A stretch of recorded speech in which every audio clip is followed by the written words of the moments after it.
Chapter 17. The Treaty Broken by the English, 1819 to 1820. In January 1819, Mr. Joseph Dupuy, formerly His Majesty's Consul at Mogador, who had just been appointed British Consul at Kumasi directly by the Crown, arrived at Cape Coast. He was accompanied by a Mr. Collins as Vice Consul, and soon after his arrival accepted the offer of Mr. William Hutton, a writer in the company's service, to go with him also. Both Mr. Dupuy and Hutton have left accounts of the events that occurred at this time, and they are also dealt with by Quickshank and Major Ricketts. Their several accounts, however, differ on some points, and it is very far from easy to decide which is the more correct version. Dupuy and Hutton are both more or less interested parties, and the one point on which there is certainly no room for doubt is that there was from the very first considerable ill-feeling and jealousy between Mr. Dupuy and the governor, which seems to have gradually degenerated into personal spite and hostility. These facts naturally detract from the value of their writings as evidence, as neither Quickshank nor Ricketts were on the coast at the time and give no authority for the statements they make. Their accounts are of no greater value. The appointment of Mr. Dupuy was perhaps unwise, because in the event of any disagreement between him and the local government, it would be almost impossible that any benefit could arise from his negotiations. Apart from the fact that this new appointment must have had a distinct tendency to weaken the governor's authority in the eyes of the King of Ashanti, matters were only likely to be still further complicated by the introduction of another official with independent powers, whose views on the politics of the country differed so widely from those of the local authorities. From the very first, Mr. Hope Smith was jealous of the appointment of Mr. Dupuy and determined to thwart him. In fact, he put so many obstacles in the way of his going to Kumasi at all, that he succeeded in detaining him in Cape Coast for over 12 months. Dupuy, in turn, made no secret of his contempt for the governor and council, and strenuously denied that they had any right to dictate to him or give him any instructions whatever. He maintained that as an officer appointed directly by the Crown, he was entirely beyond the control of those whom he contemptuously referred to as the servants of a mercantile board.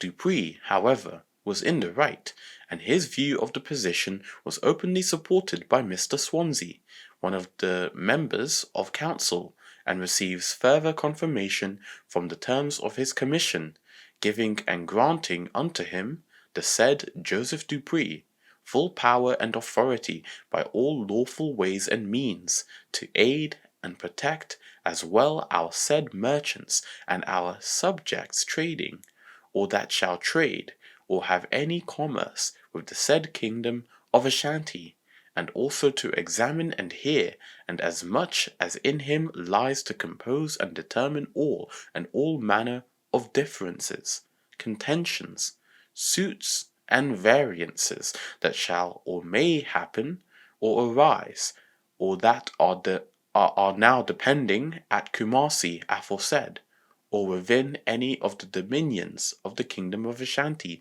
as aforesaid, between our said merchants and subjects, or any of them, and to do and execute, from time to time, all and every other act, or acts, thing or things, that may advance and increase, and be for the benefit of trade and mutual commerce between our said kingdoms and the ports in the kingdom of Ashanti aforesaid.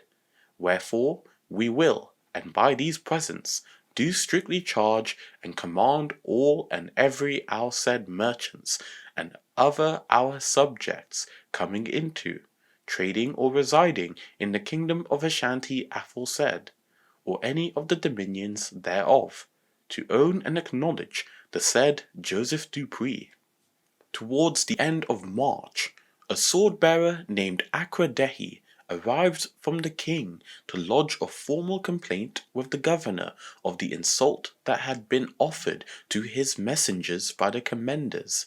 He intimated that these men had told the king that they had been unable to obtain any redress, but on the faith of the treaty, which stipulated that in the event of any aggression on the part of the people living under British protection, the king was to seek redress from the governor. He had been sent to ask that justice might be done, and thus spare the king the necessity of sending a punitive expedition against the commenders, which, however, he was prepared to do in the event of the governor's further refusal. The messenger added that the king had heard of the foolish reports that had been spread by the people of the Cape Coast, and hoped that the governor would attend to this matter for him also. According to Dupuy, it was asserted by many of those who were present at this meeting and understood the language and were not known as supporters of Ashanti, that this moderate and very reasonable message was considerably exaggerated and distorted, and even added to by De Graft, the castle interpreter, who concluded it by saying that the king would certainly come down to Cape Coast in 40 days and punish those who had abused him. However, as Mr. Hope Smith himself is said to have understood the language, there is no reason why he should have been misled by any such unauthorized additions to the message. The governor refused to take any action in the matter and returned the message that the king might come down in 40 days or in 20, or as soon as he thought proper. Finding he could obtain no satisfaction, Akwadehi lingered in Cape Coast for some time, saying he was afraid he would lose his head if he took such a message back to the king, but eventually left for the camp and reported the result of his mission to Tutu Kwamina. His fears were to a large extent justified, for the king could not reconcile such conduct with his ideas of British honour, and absolutely refused to believe him, ordering him to be tortured and imprisoned to compel him to speak the truth. Meanwhile, the people of Cape Coast were instructed to arm themselves in readiness for the expected attack, and a loopholed swish wall was hastily built around the town, reaching from the sea on one side to the sea again on the other. Great faith was apparently put in this defence, but it would have formed but a trifling obstacle to the advance of an Ashanti army. The Cape Coast chiefs readily promised to obtain reinforcements from the bush, but their promises remained promises and nothing more, for every village was either overawed by the fear of subsequent reprisals or in secret league with Ashanti, and wisely declined to implicate itself. In June, another messenger reached Cape Coast. He had been sent merely to inquire whether Akwadehi had spoken the truth, and was sent back with another message of defiance. He naturally informed the king of the warlike preparations that were being made in Cape Coast, and of the wall that the people had built, which, of course, made the Ashantis furious, and the chiefs begged to be allowed to march against the town without further delay. Tutu Kwamina, however, though he would have been fully justified in giving his consent, showed more respect for the treaty than the governor had done, and said that he could not commence hostilities so long as it remained in his possession. It was therefore sent down by a messenger of high rank, accompanied by a large retinue, who reached Cape Coast in September and was received in the large hall of the castle. The Ashanti ambassador then said, "The king, my master, feels very much hurt at the message which was returned to him by the governor of Cape Coast, importing that he would neither suffer the commended people to do him justice, for their ill treatment of his messengers, nor the natives of Cape Coast for their conduct in bidding him defiance by building up entrenchments and refusing to settle his palaver with the commanders, and by their indecent conduct in laughing at what they supposed to be his misfortunes with the Bontukas, Jamans. The king knows they have said there is no king on the stool of Ashanti, and that the Bontukus have killed him. But the king is more hurt than all to think that the white men should believe it, and that they should put some shame on his face before his own people, and before the Fantis in the castle hall. The king denies having sent any indecent message to the governor, and therefore has put his first messenger under arrest, who, if he has been guilty of any misrepresentation, shall forfeit his head. How could the king wish for war with the white men, whom he considers his friends, and with whom he took fetish?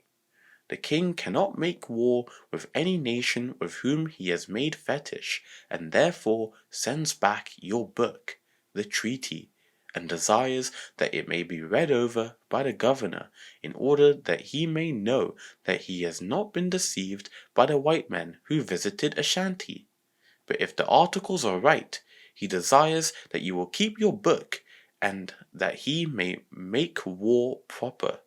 The king's army is now stationed on the opposite side of the River Pra, but he will not suffer his troops to cross until he knows your answer, nor will he suffer any more trade until the palaver is settled. The king says, take back your book, since ye have broken it. For I acknowledge the forts to govern the towns under them, and therefore demanded of you satisfaction for injuries done me by the people of those towns, when it would have been easy for me to have marched an army and obtained satisfaction myself. The king wishes proper respect to be paid by the Ashantis to the white men, but he cannot suffer an indignity to be offered to him without cause, when he wished to cultivate a good understanding with them, and when he thought the book he had signed secured to him their good will and the friendship of their great king. But the king is afraid he has been deceived, and therefore desires to know decidedly whether you wish for peace or war. He is ready for either, and will soon convince his enemies that he is not dead, as the Fantis say. But if you wish for peace, and the king will have ample satisfaction for those injuries. Here the messenger produced from under the folds of his cloth a small morocco leather case, from which he drew the treaty and passed it to the governor, who read it aloud. This, the king's copy, subsequently passed into the possession of Mr. Dupuy, who gives its contents. In it no mention is made of the king of Jabin, and consequently few of the articles read the same as in the copy produced by Bowditch on his return to the coast. In the fourth article, too, the words even against the other towns of the Fanti territory, and affording the governor the opportunity of propitiating it as far as he may with discretion, find no place in the king's copy. The ninth article, again, commences, the king agrees to commit children, which is certainly a very different matter to the king's agreeing to commit their children. From this it will be seen that, though generally similar, there were very real discrepancies between these two versions of what was ostensibly one and the same treaty. The account of these events written by Dupuy is not only the fullest, but should naturally be the most accurate and reliable. Its value as evidence, however, is impaired by the jealousy that existed between him and the governor, and by his numerous attacks on Bowditch. Nevertheless, after making all due allowance for partisanship and personal bias, it is impossible to ignore the leading facts given by him and supported by Hutton, and it is absolutely inconceivable that he should have ventured so utterly to misrepresent every transaction or to have written as he did of this treaty, unless there was a real foundation for his assertions, exaggerated and to some extent distorted by personal feeling.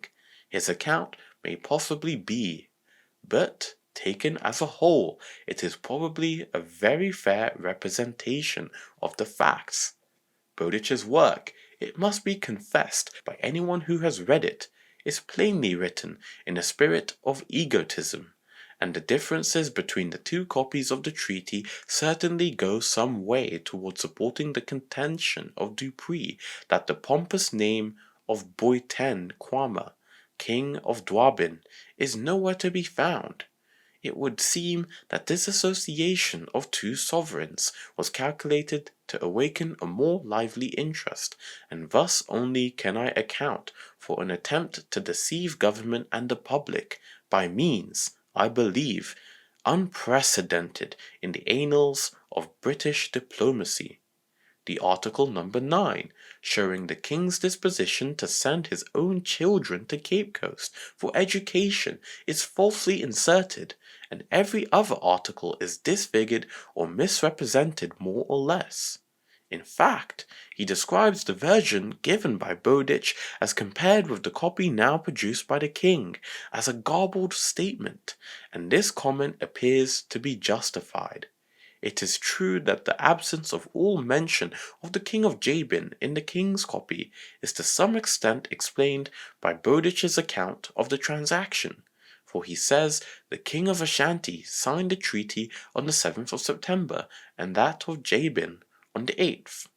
Yet, on the other hand, Tutu Kwamina seems to have had no idea that Boatin had been represented as signing as a principal party, but rather as a consenting vassal or witness, for Jabin now seems to have become a subsidiary principality or province instead of an independent kingdom holding equal rights with Kumasi, as it had been in the days of Osei Tutu.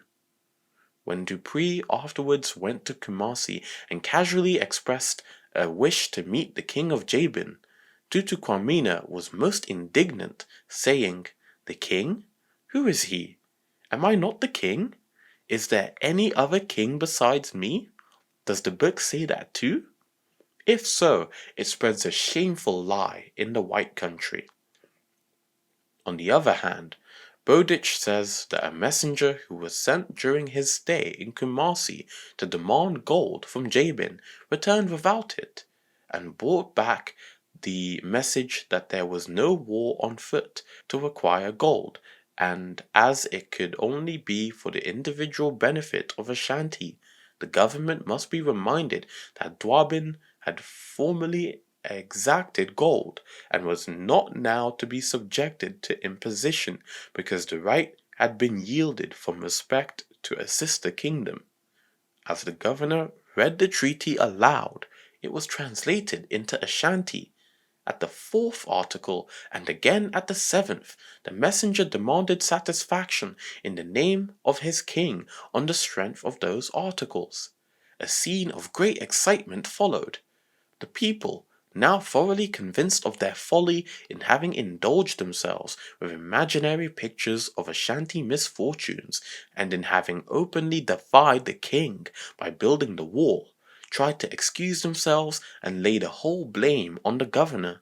But the messenger would listen to none of the arguments and excuses advanced by Chiefs Agri and Biney, but adhered rigidly to his original statement of the king's case, saying that his orders were peremptory and his duty imperative, and repeating that he must leave the treaty with the governor unless justice was done. Mr. Dupuy, who was present at the meeting, now asked the governor to inform the messenger of the nature of his appointment and his anxiety to see the king.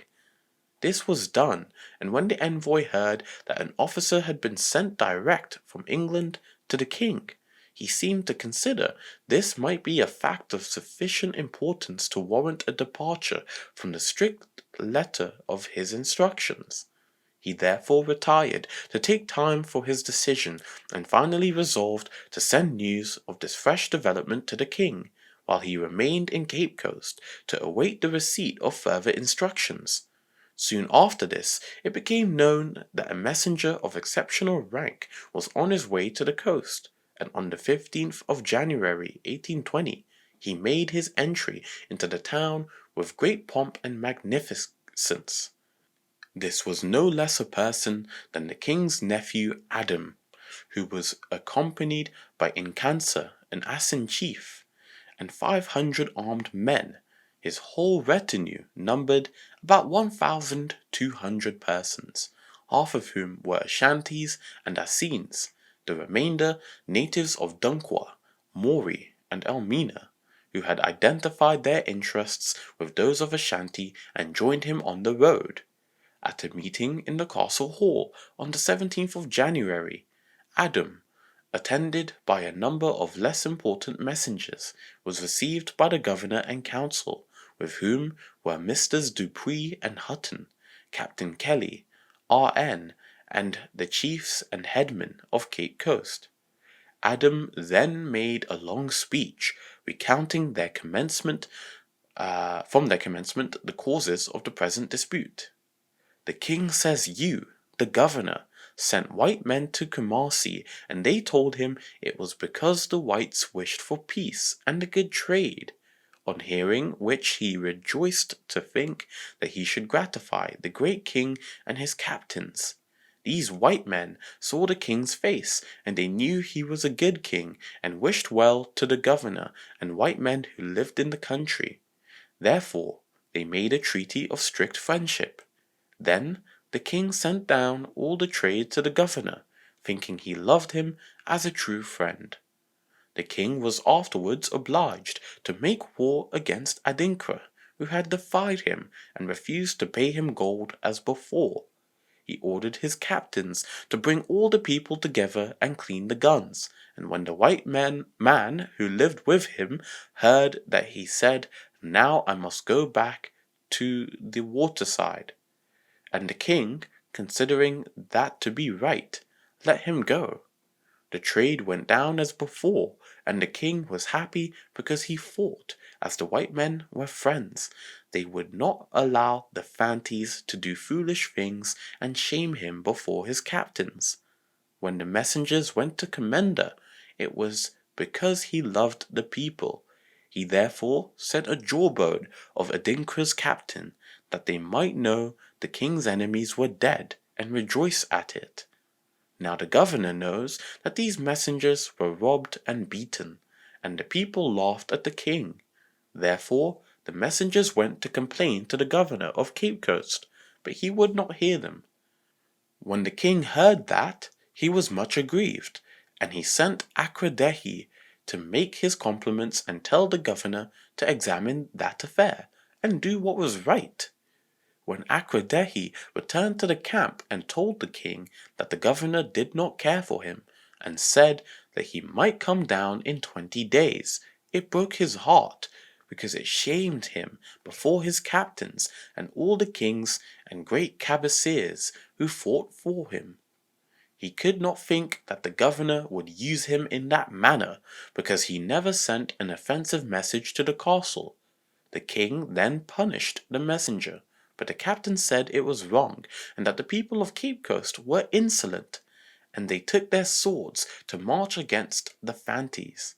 But the king forbade them, saying he must do what was right according to the book, and he should have satisfaction. Then the king sent more messengers to the governor, but they tell him the governor will not give satisfaction according to the book, and the captains believe that it was true. He sent a defiance, saying if the king chose to come and fight, he was ready. Then the king called all the chiefs and the old men together and told them the truth, and they said, "This dishonors you, king. We cannot hear this and sit upon our stools, for the people will laugh at you and us. It is a very bad thing. You must have satisfaction." Then the king sent down another messenger and gave him the book. that the governor might see what was true with his own eyes, and say whether he wanted peace or war. But still the governor refuses satisfaction, and yet he says the book is right. The king is sorry for the sake of the old men and women and children, but then he cannot help it if the governor will have war. The king has nothing to do with white men, and if they choose to make palavers with him, it is not his fault. He knows that they come to trade in his country, and they have a great king of their own in the land of the white men. This all is true, but then the king of Ashanti is a great king too, for all the black countries, and the people must serve him, and if they will not serve him, but are foolish and do evil, and they must die. Now the governor knows that Cape Coast is very insolent, and when the king complained to the castle, the people were told to build a wall and fight him. Is that like good friends, as the book says? The other towns of Fanti do what is right, and the king has no palaver with them, and he is unwilling to make war for one town only. And now he sends to the governor to ask if he will settle that palaver or not, because otherwise the army will certainly go down and destroy the place, for it is a great palaver, and the king and all his captains are very angry, because they believe that Agri and de Graft cheat them and tell the governor lies. Therefore, the king says they had better look to it and take care what they do, for he is not a king to play the fool with. After some conclusion on account of these direct accusations against the chief of Cape Coast and the castle interpreter, Adam went on to say that in consequence of the provocation they had given, he was empowered to demand a fine of 1,600 ounces of gold from the people of Cape Coast, and a similar sum from the governor, as a forfeit for his infraction of the treaty. In the event of these terms not being complied with, he was authorized to say that the king would grant no peace until he had taken the fullest satisfaction. Incansa and many other speakers followed Adam, one of whom, Ando, addressed the meeting with great fluency for upwards of 2 hours. After some deliberation, the governor asked the Ashantis whether they had ever heard of any instance of the payment of a fine by the governor of a British fort to the king of Ashanti or any other native, and having been answered in the negative, replied that he was not going to establish such a precedent now, and intimated that nothing more could be done until this demand had been withdrawn. But Adam said he could not do this without special authority from the king. To return to the original cause of all this trouble, the offence of the commenders, it is asserted by Major Ricketts that the messengers who took the jawbones to Commenda demanded in the king's name cloth, powder and rum to the value of 100 ounces of gold, and that it was this demand, made upon a people who were living in extreme poverty, that first occasioned their hostility.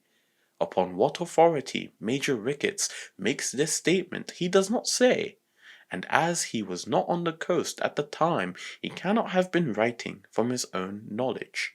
The fact, moreover, that no contemporary writer has made any mention of any such demand, combined with the improbability that if made at all, it should have been made before the messengers entered the town, leaves the authenticity of this assertion open to very great doubt, and makes it appear far more probable that this was merely an excuse invented by the commenders themselves to justify their conduct to Major Ricketts.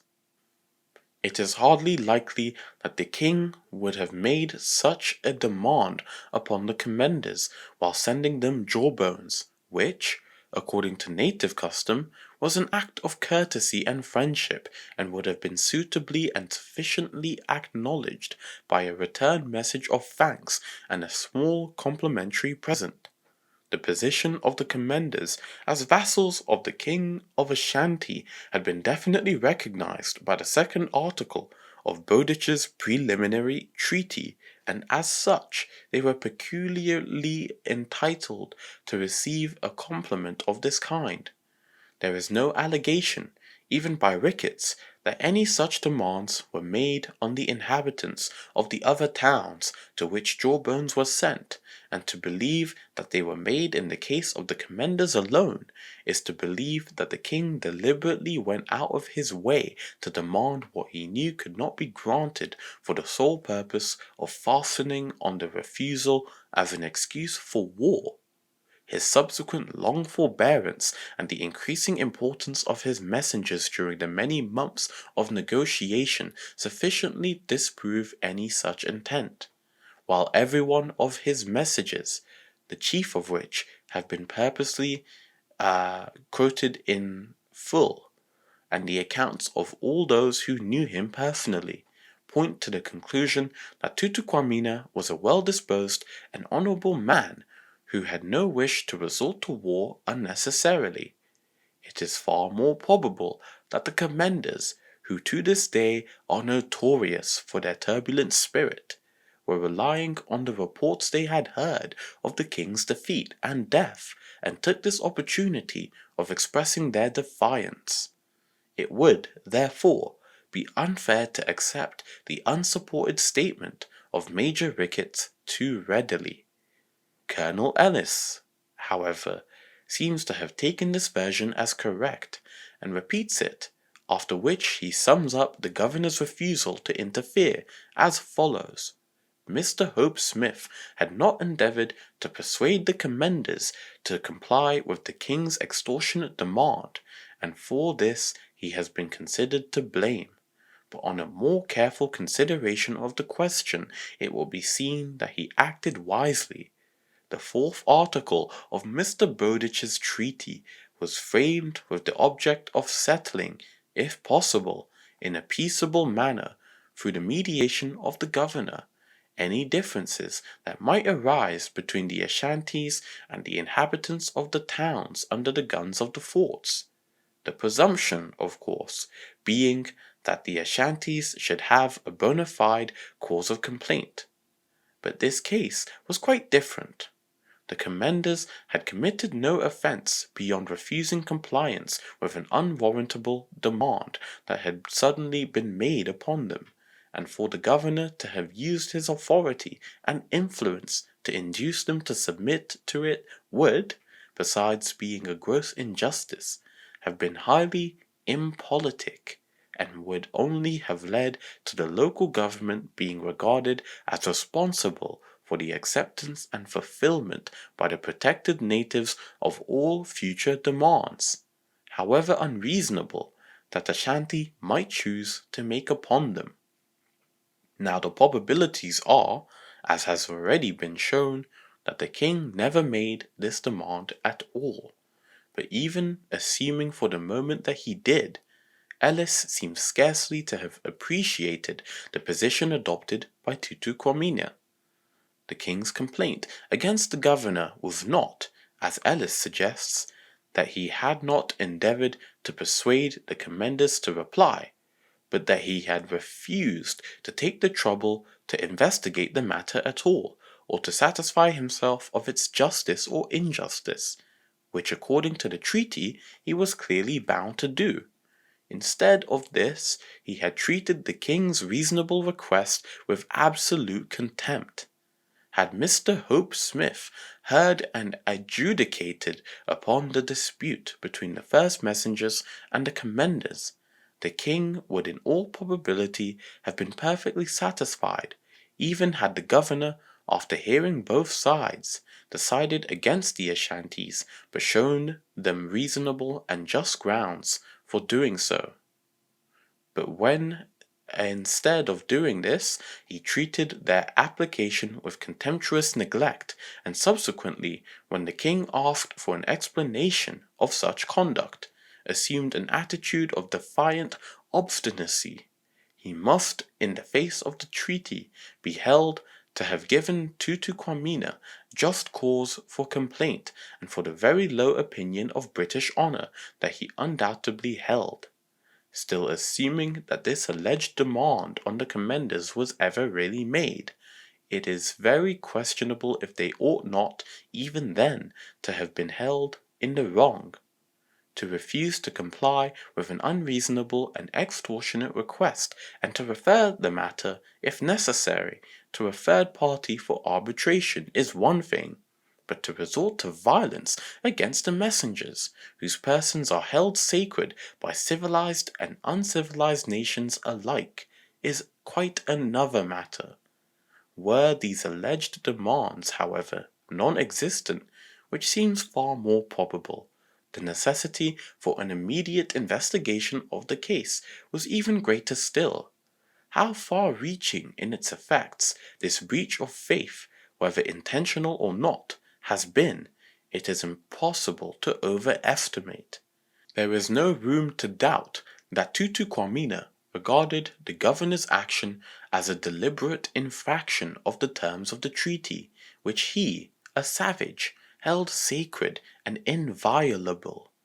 This, too, is the opinion held by the Ashantis to the present day, and they have more than once, in their dealings with those responsible for the administration of their country, alluded to this instance and charged the British with having broken the first treaty ever made, and that at the very first opportunity.